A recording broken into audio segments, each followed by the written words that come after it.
ഈ മർദ്ദിതൻ്റെ പ്രാർത്ഥനയെ ഭയപ്പെട്ടുകൊള്ളുക എന്ന് പറയുന്ന പ്രവാചകൻ്റെ ഒരു വചനം വളരെ കൂടുതൽ നമ്മളെപ്പോഴും പറയാറുണ്ട് സാമൂഹ്യ വിഷയങ്ങളിലൊക്കെ ഇടപെടുമ്പോൾ.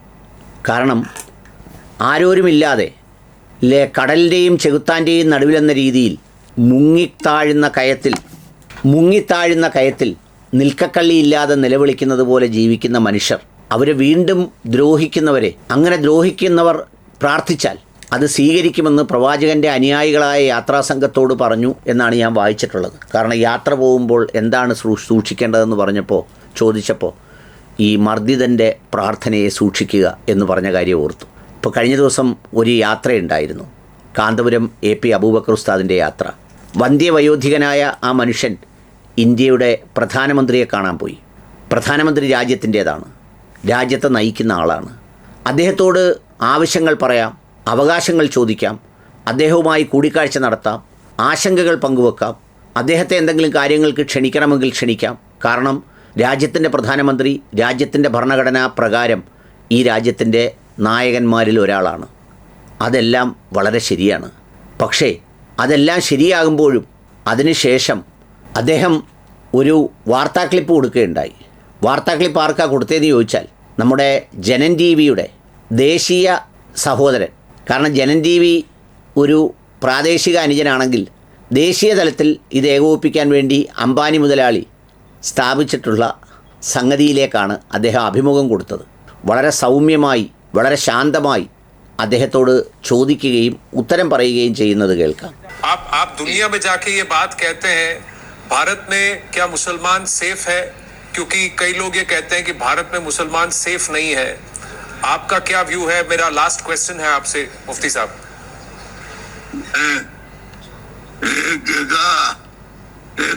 एक बोल दिया, एक बेटी में भाई उस पर इतराज किया. भारत में मुसलमान को कोई रुकावट नहीं है, तकलीफ नहीं है, रुकावट नहीं, तकलीफ नहीं, मशक्कत नहीं. मदारिस चलता है, अरबिक कॉलेज चलता है और मसाजिद चलता है, चलता है, सब चलता है. इसमें कोई रुकावट भी नहीं, कोई मुश्किलात भी नहीं.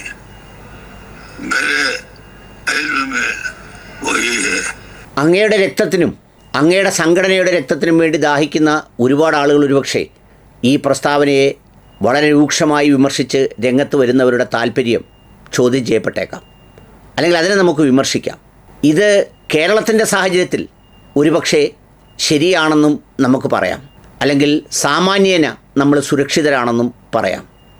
പക്ഷേ കേരളം എന്ന് പറയുന്നത് ഒരു ശരീരത്തിൻ്റെ ഭാഗമായ ഒരു അവയവമാണെങ്കിൽ ആ രാജ്യമാകുന്ന ശരീരത്തിൻ്റെ മറ്റ് അവയവങ്ങളിലുള്ള പുഴുകി നാറി ജീർണിച്ച വ്രണങ്ങൾ എന്ന കണക്കെ പറയാൻ കഴിയുന്ന ഈ സമുദായത്തിലെ വിശ്വാസികളുടെ രൂപവും ഭാവവും നോക്കി അവരുടെ മദ്രസകളെ ആക്രമിക്കുന്ന, അവരുടെ അസ്തിത്വത്തെ ചോദ്യം ചെയ്യുന്ന, അവരുടെ വഖഫ് വസ്തുക്കൾ പിടിച്ചെടുക്കുന്ന, അവരുടെ പള്ളി ബുൾഡോസർ ഉപയോഗിച്ച് തകർക്കുന്ന, അവർക്ക് ആഘോഷങ്ങളിൽ പോലും പുറത്തിറങ്ങി നിന്ന് നമസ്കരിക്കാൻ അവകാശം നൽകാത്ത ഒരു സംസ്ഥാനത്തിൻ്റെ മുഖ്യമന്ത്രി തന്നെ മിയാ മുസ്ലിങ്ങളുമായി ബന്ധപ്പെട്ട കാര്യങ്ങളിൽ അവരെ പരമാവധി ശല്യം ചെയ്യണമെന്നും അസ്വസ്ഥരാക്കണമെന്നും അവരെ നശിപ്പിക്കണമെന്നും അവരെ നശിപ്പിക്കുന്നതിന് അവർ പരാതി കൊടുക്കാൻ പോലീസ് സ്റ്റേഷനിൽ വന്നാൽ താൻ നോക്കിക്കൊള്ളാമെന്നും അത് പറഞ്ഞ മുഖ്യമന്ത്രിക്കെതിരെ പരാതിയുമായി സുപ്രീം കോടതിയിൽ ചെന്നപ്പോൾ അതിൽ അസാധാരണത്വമൊന്നുമില്ലെന്ന് പറഞ്ഞ ഇന്ത്യയിൽ മുസ്ലിങ്ങൾ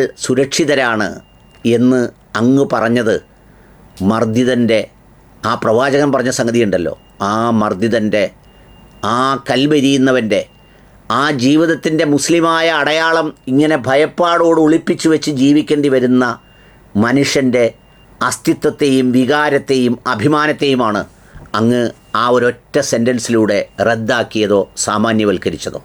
അത് അനീതിയാണ്. അതിനോടൊരു കാരണവശാലും യോജിക്കാൻ കഴിയില്ല. ബഹുമാന്യനായ ഉസ്താദെ, അടുത്തിരിക്കുന്ന ആൾ തക്ലീഫെന്ന് അങ്ങോട്ട് പറഞ്ഞു കൊടുത്താലും അതിന് സമാനമായ പദം പറഞ്ഞു കൊടുത്താലും അത് ഇന്ത്യയിൽ നിന്ന് ജീവിക്കുന്ന ന്യൂനപക്ഷ സമുദായക്കാരൻ്റെ, വിശിഷ്യ മുസ്ലിം സമുദായക്കാരൻ്റെ, ഉത്തരേന്ത്യയിലാണെങ്കിൽ ക്രിസ്ത്യാനിയുടെയും മുസ്ലിമിൻ്റെയും ആത്മാവിനെ കളങ്കപ്പെടുത്തുന്നതിന്, ആത്മാവിനെ വിൽക്കുന്നതിന്, അവൻ്റെ ശവശരീരത്തെപ്പോലും അതിൻ്റെ ആ മാന്യതയെപ്പോലും റദ്ദ് ചെയ്യുന്ന യാതൊരു സംഗതിയുമില്ലാത്ത സ്റ്റേറ്റ്മെൻറ്റാണ് എന്നതാണ് അതിൻ്റെ ഒരു യാഥാർത്ഥ്യം. ഇത് സാമാന്യവൽക്കരിച്ചു കൊടുക്കുകയാണ്. അതുകൊണ്ടാണ് ആ സെൻറ്റൻസിനെ ഈ പറഞ്ഞ ഏഷ്യാനെറ്റ് അടക്കം നമ്മുടെ രാജീവ് ചന്ദ്രശേഖർ മുതലാളിയുടെ ചാനലടക്കം എല്ലാ ചാനലുകളും താല്പര്യപൂർവ്വം അതിനെ അത്ഭുതകരമായ ഒരു സെൻറ്റൻസ് എന്നുള്ള നിലയിൽ അതിനെ പ്രസിദ്ധീകരിച്ചത്, അതിന് വലിയ വ്യാപനം നൽകിയത്. രണ്ട് തരത്തിലാണ് ആ വ്യാപനം കിട്ടിയത്. ഒന്ന്, ഒരു കാരണവശാലും ശരിയല്ലാത്തൊരു സംഗതിയേതേ ഇതിൻ്റെ ഒരാളിരുന്ന് ന്യായീകരിച്ചു കൊടുത്തിരിക്കുന്നു. ഉള്ളതാണെങ്കിലും ഇല്ലാത്തതാണെങ്കിലും ആരെങ്കിലും തന്നതാണെങ്കിലും തരാത്തതാണെങ്കിലും ഇന്ത്യൻ ഗ്രാൻഡ് മുഫ്തി എന്ന് പറയുന്ന ഒരു പദവിയും അതോടൊപ്പം തന്നെ അതുമായി ബന്ധപ്പെട്ട ഒരുപാട് കാര്യങ്ങൾ ചെയ്യുന്ന ഒരു വലിയ സംഘാടകനായ അങ്ങേപ്പോലൊരു വലിയ മനുഷ്യൻ ഈ കണ്ണീരണിഞ്ഞ മനുഷ്യരുടെ, ഈ ചോര ചീന്തി കഷ്ടപ്പെടുന്ന മനുഷ്യരുടെ, ഈ കേരളത്തിലൊക്കെ കാണുന്ന പളവളക്കവും തിളതിളക്കത്തിനും സുഗന്ധപൂരിതമായ ശരീരത്തിനും അപ്പുറത്ത് തെരുവിൽ ജഡ്ക വലിച്ച് ചോര തുപ്പുന്ന, റിക്ഷ ചവിട്ടുന്ന, ഈ മാംസക്കച്ചവടം നടത്തുന്ന, എല്ലും തോലുമായി നടക്കുന്നവൻ, അവന് പോലും ജീവിക്കാൻ കഴിയാത്ത ഒരു ഇന്ത്യയുടെ അസ്വസ്ഥത, അത് എല്ലാവരും സന്തുഷ്ടരാണ് എന്ന് കടത്തി പറഞ്ഞത് വല്ലാത്തൊരു വർത്തമാനമായിപ്പോയി. ഒന്ന് ആലോചിച്ച് നോക്കൂ. അതുകൊണ്ട് എനിക്ക് പറയാനുള്ളത്, ഞാൻ ഈ പറഞ്ഞ സംഘടനാ താല്പര്യം വെച്ചും വേറെന്തെങ്കിലും താല്പര്യം വെച്ചും കേരളത്തിൽ കച്ചവടം നടത്തി വിമർശിക്കുന്നവരോടൊപ്പം ഞാനില്ല.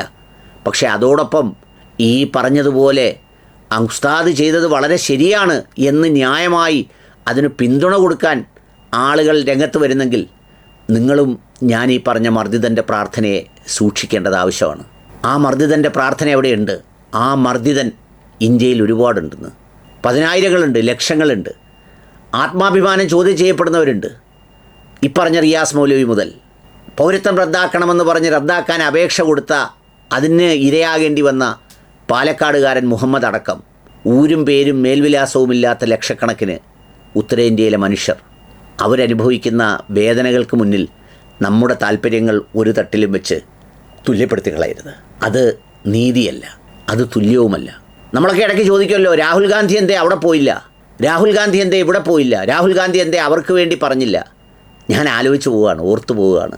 നമ്മളൊക്കെ കുറ്റം പറയുന്ന രാഷ്ട്രീയക്കാരൻ എന്ന് പറയുന്ന കോൺഗ്രസ്സുകാരനും കമ്മ്യൂണിസ്റ്റുകാരനും RJDക്കാരനും പിന്നെന്താ ശിവസേനക്കാരനും ഒക്കെ അടങ്ങുന്ന ഒരു നിരയിലെ മനുഷ്യർ കൂടി ഈ സമൂഹത്തിലില്ലായിരുന്നെങ്കിൽ എന്താകുമായിരുന്നു സ്ഥിതി? ഇവരൊക്കെ എങ്ങനെയാകുമായിരുന്നു? പിന്നെ ചിലർ പറയുന്നുണ്ട്, രാജ്യതാൽപര്യം മുൻനിർത്തി ഉസ്താദ് അങ്ങനെ പറഞ്ഞു. സൗദി അറേബ്യയിലാണെങ്കിൽ നമുക്കങ്ങനെ പറയാൻ പറ്റുമോ? അവിടെ എന്തെല്ലാം പ്രശ്നങ്ങളുണ്ട്, നമ്മളങ്ങനെ പറയുന്നില്ലല്ലോ.